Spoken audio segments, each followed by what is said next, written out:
Savos raidījumos jau iepriekš esam stāstījuši par koka logiem un to priekšrocībām. Tomēr šaubīgajiem lieti noderēs nākamais sižets. Jau 5 gadus Madonā uzņēmīgi ļaudis ražo no priedes un ozolkoka gan logus, gan dažādas mēbeles. Uzņēmumā Cesvainas logi koka solus pasūtījis Leļu teātris, kāda baznīca altāri, taču visbiežāk pasūtītāji ir privātmāju saimnieki, kam bieži vajadzīgs viss, sākot ar kāpnēm un beidzot ar durvīm. Taču logi ir vispieprasītākie, un šobrīd pasūtījumu skaits jau sasniedzis pirms krīzes līmeni – 60 līdz 80 vienību mēnesī. Kā atzīst uzņēmumu saimnieki, tieši pieredze ir tā, kas ļauj veiksmīgi konkurēt ar citiem līdzīga profila uzņēmumiem. Patiesībā mērķis ir uzkrāt pieredzi, jo tas tiešām tā ir, ka tikai precīzi zināšanas un liela pieredze ir tā, kas nodrošina veiksmi šajā biznesā. Par koka logiem bieži tiek uzskatīts, ka tie ir elpojošāki nekā plastmasas, taču izrādās, ka tā nemaz nav. Gaisa caurlaidība abiem ir teju vienāda. Taču ir citi iemesli, kādēļ vērts izšķirties par labu kokam. Galvenā koka logu priekšrocība noteikti slēpjas to estētiskajā valdzinājumā. Istabā ar koka logiem vienmēr valdīs mājīgāka noskaņa nekā tur, kur acīm uz ārpasauli būs plastmasas ietvars. Nākošais, protams, ko varētu pieminēt, ir tas, ka koks tomēr atjaunojams dabas resurss un tīri zaļi domājušiem cilvēkiem arī tas, es domāju, būs pieņemamāk nekā plasmas, kas tomēr pamatā tiek ražot no neatjaunojamiem dabas resursiem. Pirms ķerties pie zāģēšanas, logi tiek projektēti datorā, izmantojot īpašu programmu. Tajā tiek ievadīti vēlamie logu parametri, izēja materiālu cenas un pāris minūtēs loga projekts gatavs. Tā kā ozols ir dārgāks, vairums pasūtījumu top no priedes. Jāpiebilst, ka darbā izmantotie koku materiāli tiek iepirkti tikai no vietējiem ražotājiem. Loga brusas pēc loga projekta izmēriem sagriež uz garinātāja zāģa. Tad tās frēzē, izveidojot logu stūru savienojumus, kā arī izgriež malu profilus. Pēc tam rāmi salīmē ar ļoti izturīgu un īpaši šim mērķim paredzētu līmi, un pēc 2 stundām tas jau ir gatavs.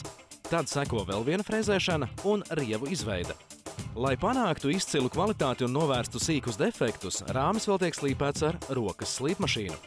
Logs tiek gruntēts un nožāvēts, un tad jau var ķerties klāt arī krāsošanai.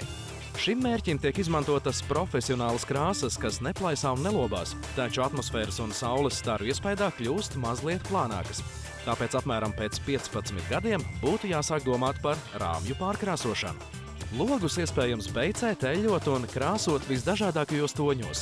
Nereti tiek pasūtīti vecināta izskata logi. Rāmim tiek pieskrūvēta furnitūra un gar malām piestiprināts blīvējamais materiāls.